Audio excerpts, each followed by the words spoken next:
Hiya everyone, Auntie Lexi here. So I don't just show up on camera unless there's a very good reason. And today's Nintendo Direct, at least when I'm recording this, is chock full of JRPG goodness that I had to show you how excited I am, especially given that in case you haven't seen it yet, we are going to be talking about the Adventures of Elliot, the Millenium Tales. Tales? I don't remember, but it's somewhere back there. You get the gist.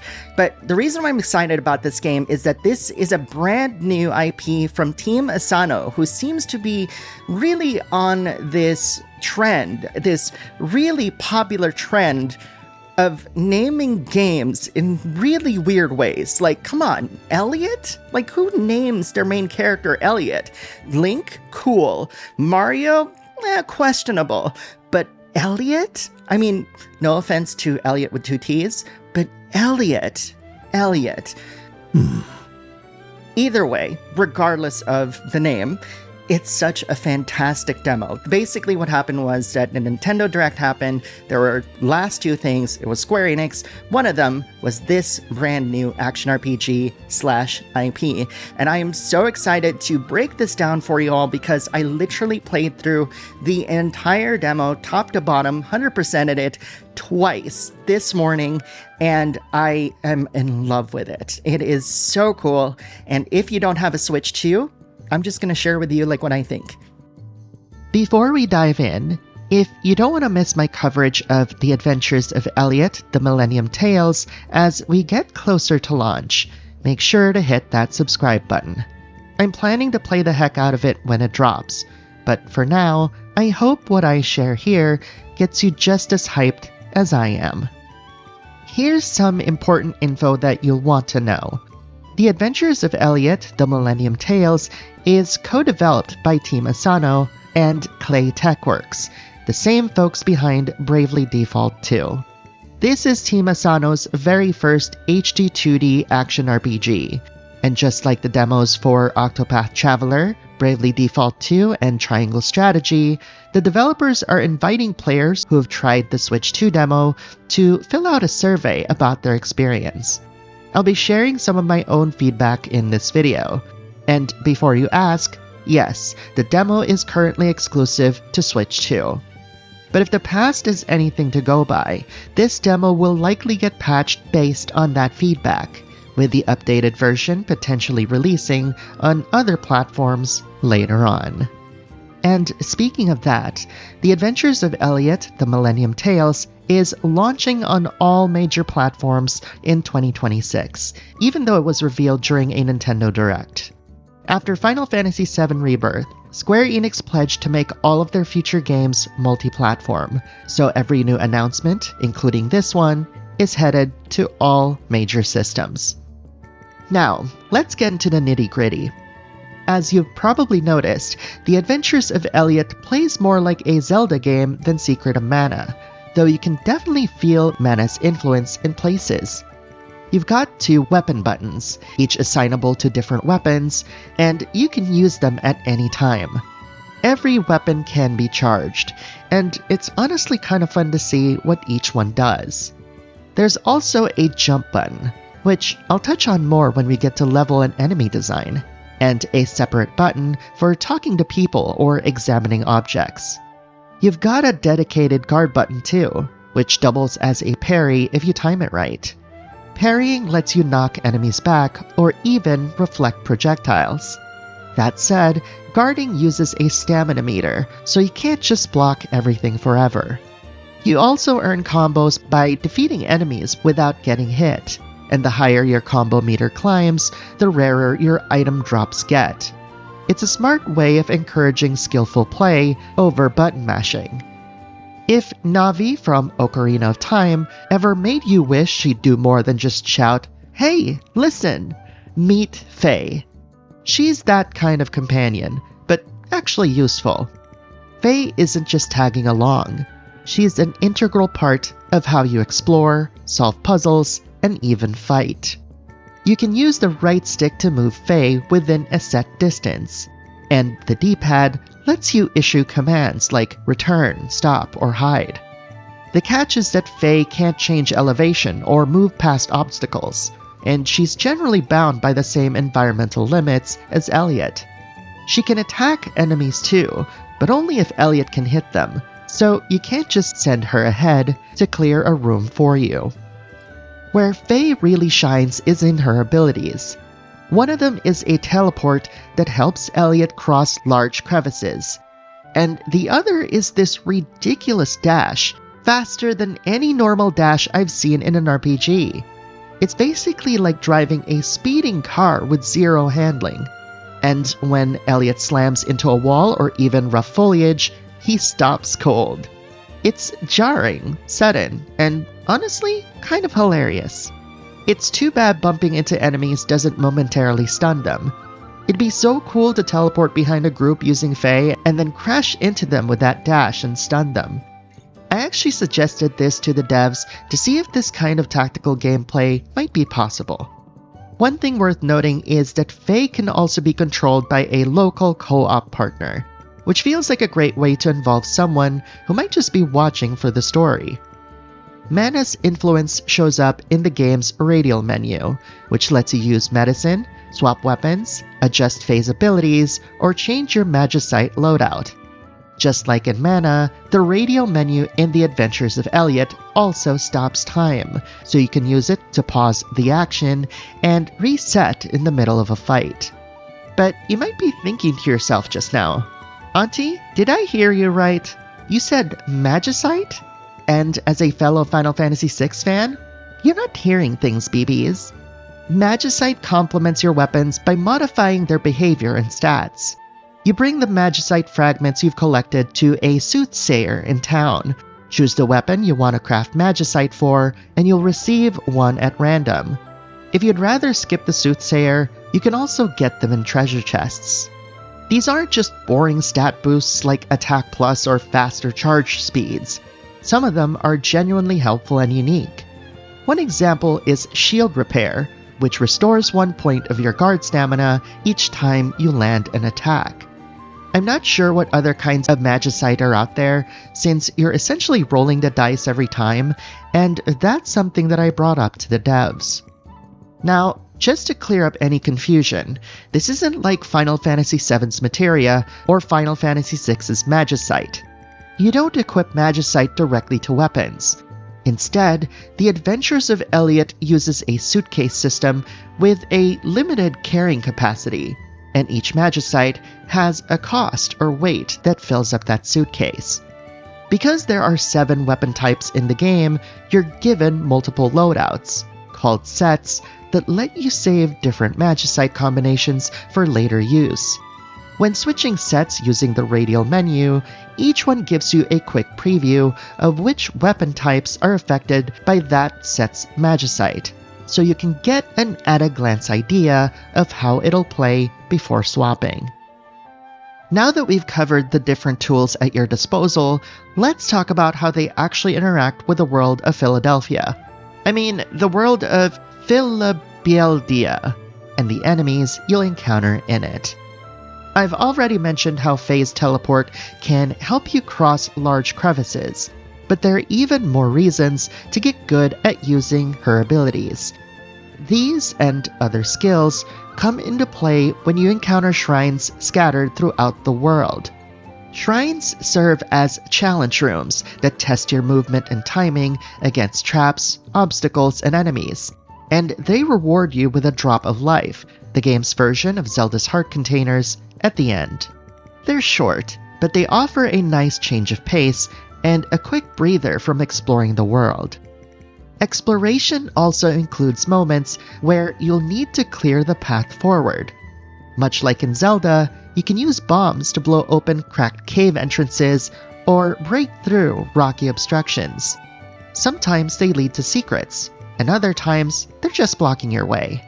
Other environmental elements like tall grass or shallow water can significantly slow your movement, making it harder to dodge or outmaneuver nearby enemies. The demo also features a ton of caves to explore, many of which contain treasure chests with useful items, like bomb bags and quivers to expand your carrying capacity, rare magicite, a new weapon type, or even pouches of gold. Save points are scattered generously throughout the world, and simply walking through their circular field instantly saves your progress to the first save slot. The game doesn't use an autosave system, so that slot is constantly being overwritten. However, if you interact with a save point directly, you can manually save to a different slot. Even better, save points also double as fast travel locations, and using them doesn't require any consumable items. When it comes to the many enemies scattered throughout the Adventures of Elliot, I gotta say, these are some of the most fun and creatively combined enemy encounters I've seen in an action RPG in a long time. But to pull back for a moment, the demo offers two difficulty settings, normal and hard. In hard mode, enemies have slightly more HP, deal more damage, and simply touching them will hurt you, which means you'll likely be burning through your items more often. Normal mode, on the other hand, is more forgiving. You can safely brush up against enemies without taking damage, and the post-hit invulnerability window is a bit longer than in hard. This is worth knowing early on because unlike most RPGs these days, you can't change the difficulty once you've started the game. So I wanted to share what I've noticed between the two modes. Enemy behavior is surprisingly dynamic. Since you can deal extra damage by sneaking up behind enemies, even with ranged attacks, the Adventures of Elliot features an awareness system that tracks whether or not they've noticed you.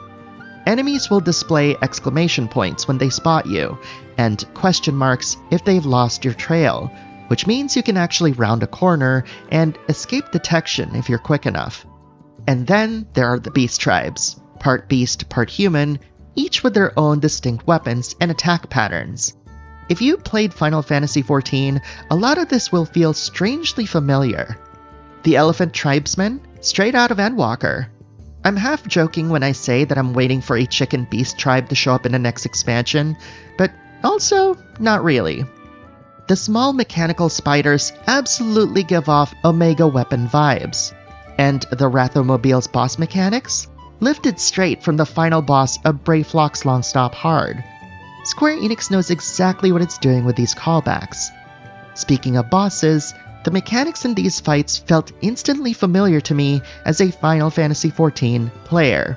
One early water boss had me leaping onto floating lily pads to avoid a tidal wave sweeping across the arena. Then, in a later phase, tornadoes started spawning, just like in the Bismarck fight from Heavensward. And they move across the arena, messing with your bomb trajectories, while you're trying not to get pulled in, and time a bomb toss into the boss's mouth. Simply put, these are some of the most fun and creative boss fights I've played in an action RPG in a long time. What's wild is how seamlessly mechanics inspired by FF14 translate into an entirely different genre, and how well they work. Stepping back for a moment, the first beastmen I encountered were the Ratmen. They might look similar at first glance, but each one behaves differently. Some throw random items, others toss bombs or plant time bombs, and a few go full stabby-stabby. Every one of them can burrow underground and resurface, either next to you or across the battlefield, which makes fights feel pretty frantic. And like I mentioned earlier, their designs are distinct. You can often identify how they'll behave just by looking at their sprite and color palette. It's impressively detailed.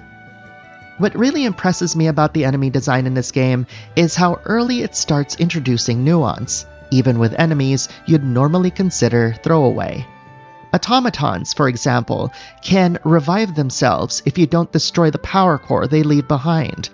Elementals can fire in 4 of 8 possible directions, and that's just a start. There's a surprising variety of enemy types that keep you on your toes and force you to adapt quickly. And when the game starts mixing these enemy types together, keeping that no-hit streak becomes a real challenge.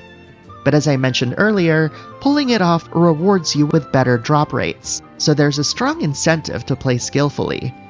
As a bonus, enemies glow right before they attack, which makes parry timing much more manageable, especially for folks who struggle with precision reactions.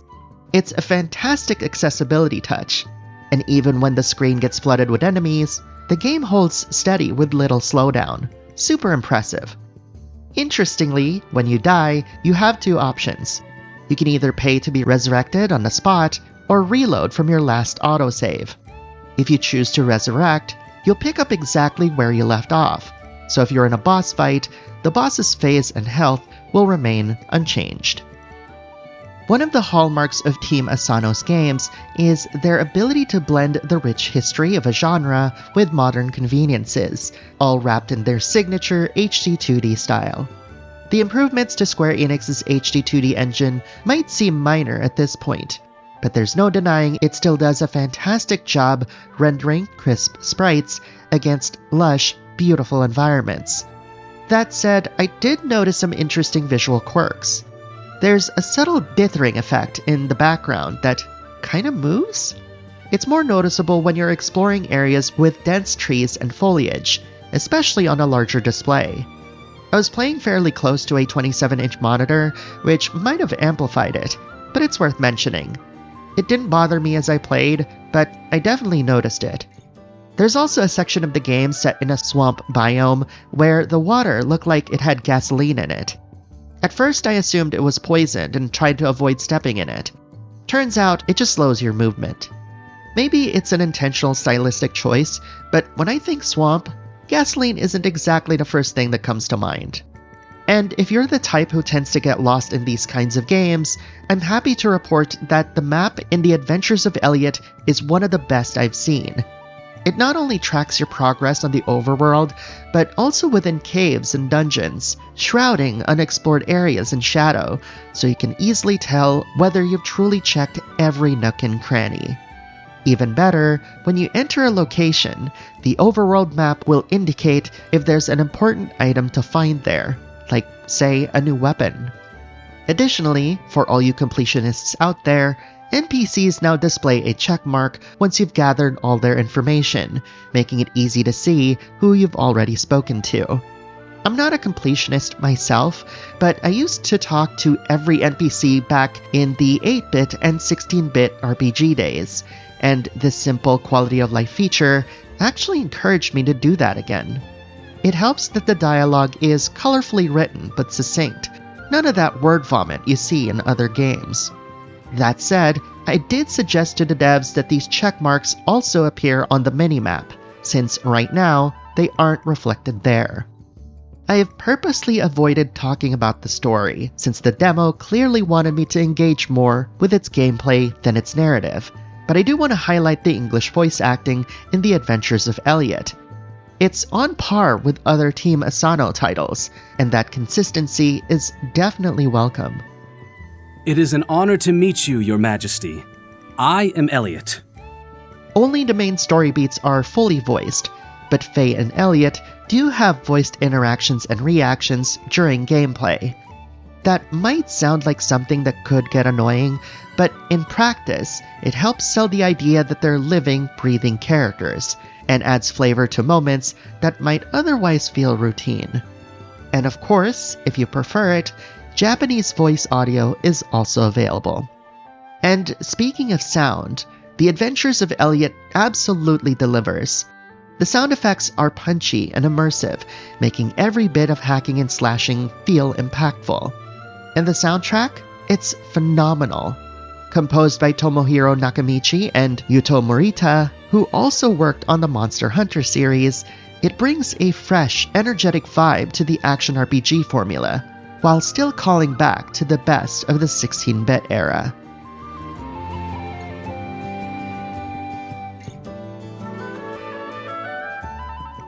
And finally, I have to talk about the title, The Adventures of Elliot, The Millenium Tales. I've already mentioned that the name Elliot doesn't exactly scream hero, even though the game clearly wants to frame him as an Indiana Jones-style adventurer. But honestly, after several games, I'm convinced that Team Asano's naming conventions are intentionally a little quirky. They're descriptive enough to give you a sense of what to expect, and they generate just enough conversation that it feels like the team knows exactly how players will react. So why change what works? Also, just a fun aside, Elliot's design kind of reminds me of the protagonist from Solomon's Key on the NES. Anyone else see that? But alas, we've reached the end of this deep dive into the Adventures of Elliot. Playing through the demo twice gave me a real appreciation for just how much this game is doing right, and I highly recommend everyone do the same. And honestly, even if the devs decide not to implement any of the feedback I sent in, I'd still be completely happy with where things stand. This demo already hits so many of the right notes for me. Needless to say, I am incredibly excited for the full game, and I can't wait to see what the updated demo brings when it drops. For now, I want to hear from you. What parts of The Adventures of Elliot are you most excited about? Share your thoughts in the comments below. And if you want to take the conversation beyond the comments, come join our Discord at dsc.gg/backlogbattle. We're always chatting about our backlogs, celebrating game completions, and sharing our passion for gaming together. If you'd like to support a trans content creator making thoughtful, in-depth videos like this one, consider joining our Patreon at patreon.com/backlogbattle. Your support goes a long way in helping me keep experimenting, exploring, and creating the kinds of videos you won't find anywhere else. Thank you so much for watching, and I'll see you in the next video.